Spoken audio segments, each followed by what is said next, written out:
এদিকে কয়লা পাচার মামলায় তৎপর এনফোর্সমেন্ট ডিরেক্টরেট। দুই কয়লা ব্যবসায়ী নরেন্দ্র খড়কা এবং নীরদ মণ্ডলকে তলব করা হয়েছে। চলতি সপ্তাহে দুই কয়লা ব্যবসায়ীকে তলব করা হয়েছে ইডির তরফে। কয়লা পাচার মামলায় তৎপর এনফোর্সমেন্ট ডিরেক্টরেট। দুই কয়লা ব্যবসায়ী নরেন্দ্র খড়কা এবং নীরদ মণ্ডলকে তলব করা হয়েছে।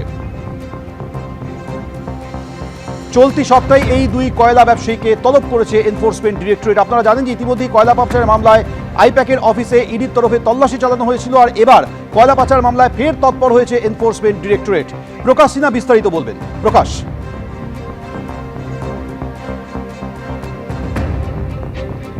দেখো, তুমি জানো যে গত বৃহস্পতিবার আইপ্যাকের দপ্তরে গিয়ে কয়লা পাচার মামলায় যে দিল্লি মামলা, সেই মামলায় কিন্তু দিল্লির অফিসাররা তল্লাশি অভিযান চালিয়েছিলেন এবং তদন্ত করেছিলেন।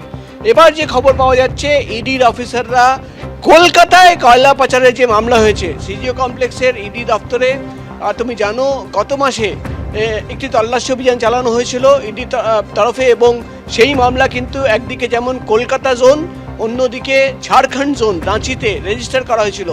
সেই আরেকটি মামলায় কিন্তু ইডি আধিকারিকরা তৎপর হয়ে উঠেছেন। যেটা ইডি সূত্রের খবর, দুই কয়লা ব্যবসায়ী নীরদ মণ্ডল এবং নরেন্দ্র খড়কা, যাদের বাড়িতে ইতিমধ্যেই তল্লাশি অভিযান চালানো হয়েছে, এই দুই ব্যবসায়ীকে তলব করা হয়েছে। এবং যেটা ইডি সূত্রের খবর, ইতিমধ্যেই নরেন্দ্র খড়কাকে জিজ্ঞাসাবাদও করা হয়েছে। নীরদ মণ্ডল আরেক কয়লা ব্যবসায়ী, তাকে চলতি সপ্তাহের মধ্যে তলব করা হয়েছে, তাকে জিজ্ঞাসাবাদ করতে চান ইডি গোয়েন্দারা। এবং তোমার মনে থাকবে শোভেন, যে বাইপাসের ধারে যে সিলভার স্প্রিং কমপ্লেক্স আছে, সেখানেও কিন্তু এক ব্যবসায়ী কৃষ্ণ মুরারি কয়াল, তার বাড়িতেও কিন্তু তল্লাশি অভিযান চালানো হয়েছিল। এবং যেটা ইডি তরফে প্রাথমিকভাবে দাবি করা হয়েছিল যে একাধিক প্রভাবশালী যোগে সেই তল্লাশি অভিযান চালানো হয়েছিল, অর্থাৎ কয়লা ব্যবসায়ীদের সঙ্গে যে প্রভাবশালীর কানেকশন, সেই কানেকশনে কিন্তু সেখানে তল্লাশি অভিযান চালানো হয়েছিল। সেই কৃষ্ণ মুরারি কয়াল একজন ব্যবসায়ী, তাকেও কিন্তু জিজ্ঞাসাবাদের জন্য তলব করা হয়েছে, এমনই খবর আমরা ইডি সূত্র মারফত জানতে পারছি। এই কৃষ্ণ মুরারি কয়ালের বাড়ি থেকেও কিন্তু লক্ষ লক্ষ নগদ টাকা বাজেয়াপ্ত করেছিল ইডি আধিকারিকরা।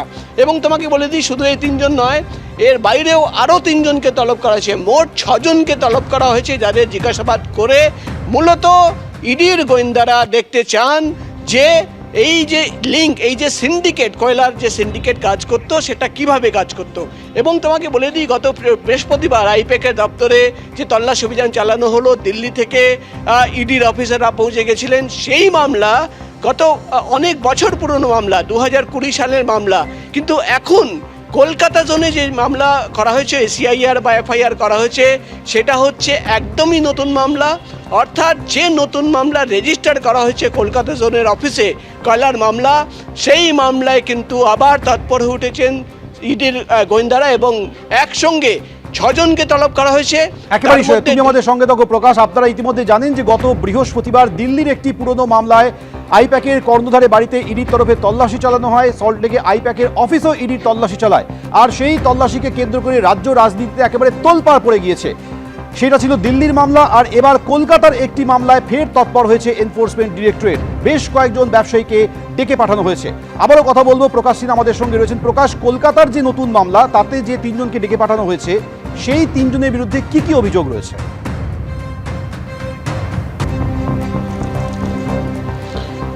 দেখো, অভিযোগ একটাই যে অবৈধভাবে কয়লা খনন এবং সেটাকে কিন্তু পাচার করে দেওয়া, সেখানে একাধিক সিন্ডিকেটের ইনভলভমেন্ট এবং কিভাবে টাকা সেই সিন্ডিকেটকে দেওয়া হতো এবং প্রোটেকশন মানি তোলা হতো এবং কিভাবে প্রভাবশালীদের কাছে টাকা পৌঁছে যেত।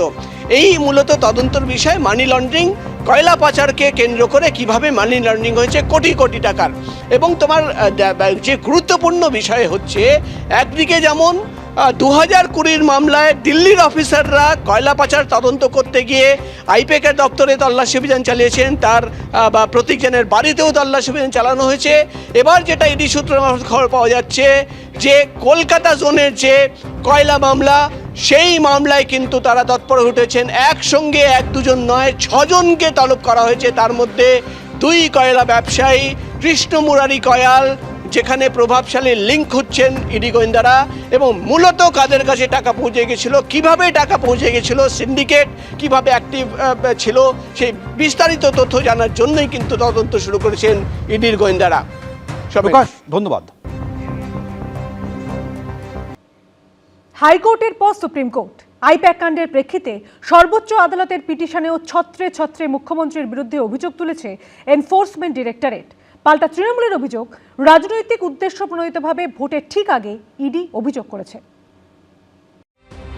কেন্দ্রীয় এজেন্সির তৎপরতা, হেভিওয়েটের বাড়িতে তাদের অভিযান নিয়ে উত্তপ্ত বাকযুদ্ধ এবং রাজনৈতিক টানাপোড়েন বহুবার দেখেছে রাজ্যবাসী। কিন্তু এবার আইপ্যাকের অফিস ও তাদের কর্ণধারের বাড়িতে ইডি তল্লাশি ঘিরে সংঘাত যে পর্যায়ে পৌঁছল তা একেবারে নজিরবিহীন। ইডি এবং তৃণমূল পরস্পরের বিরুদ্ধে যেসব অভিযোগ তুলছে তা একেবারে চমকে দেবার মতো। সোমবার ইডির তরফে সুপ্রিম কোর্টে যে পিটিশন করা হয়েছে তার ছত্রে ছত্রে অভিযোগ তোলা হয়েছে মুখ্যমন্ত্রী মমতা বন্দ্যোপাধ্যায়ের বিরুদ্ধে।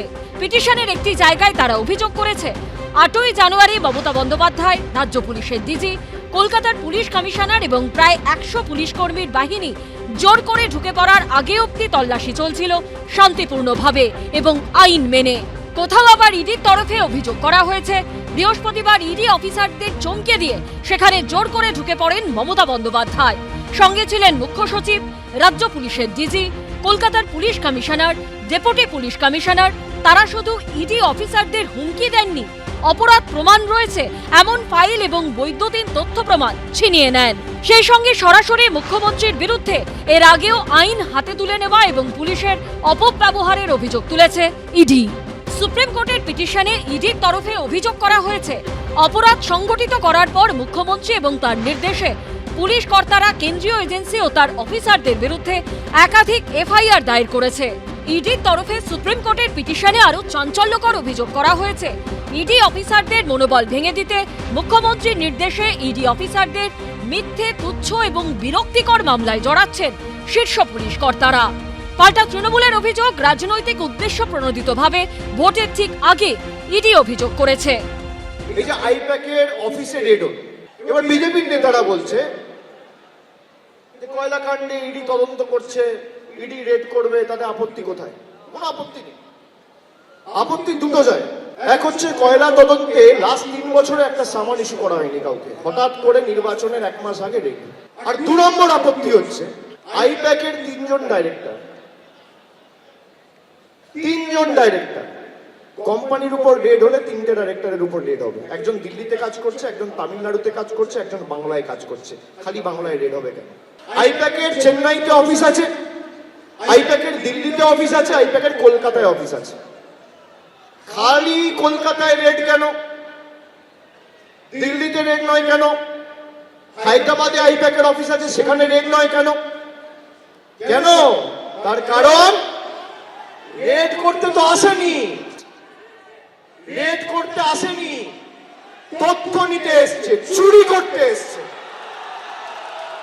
আগের বার ইলেকশনে আপনারা ভুলে গেছেন আমার ফোনে পেগাসাস ঢুকিয়েছিল, ভুলে গেছেন? তারপরেও হেরেছে, এবারও হারবে।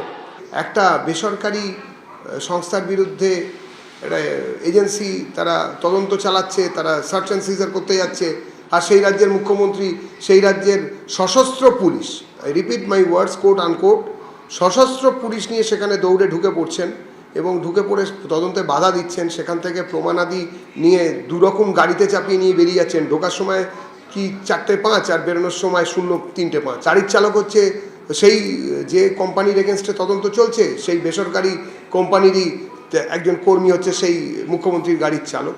পুরোপুরি আইন শৃঙ্খলা নেই। ছত্রে ছত্রে অভিযোগ, ইডির নিশানায় মুখ্যমন্ত্রী, একের পর এক কড়া অভিযোগ। পাল্টা তৎপর তৃণমূলও। শেষমেশ সুপ্রিম কোর্টে মামলার শুনানিতে কি হয় সেদিকেই সবার নজর। বিজেন্দ্র সিংহ, কৃষ্ণেন্দু অধিকারী ও দীপক ঘোষের report, ABP Ananda.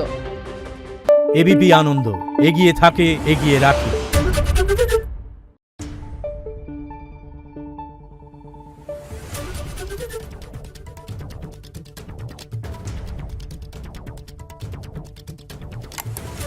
Thank you.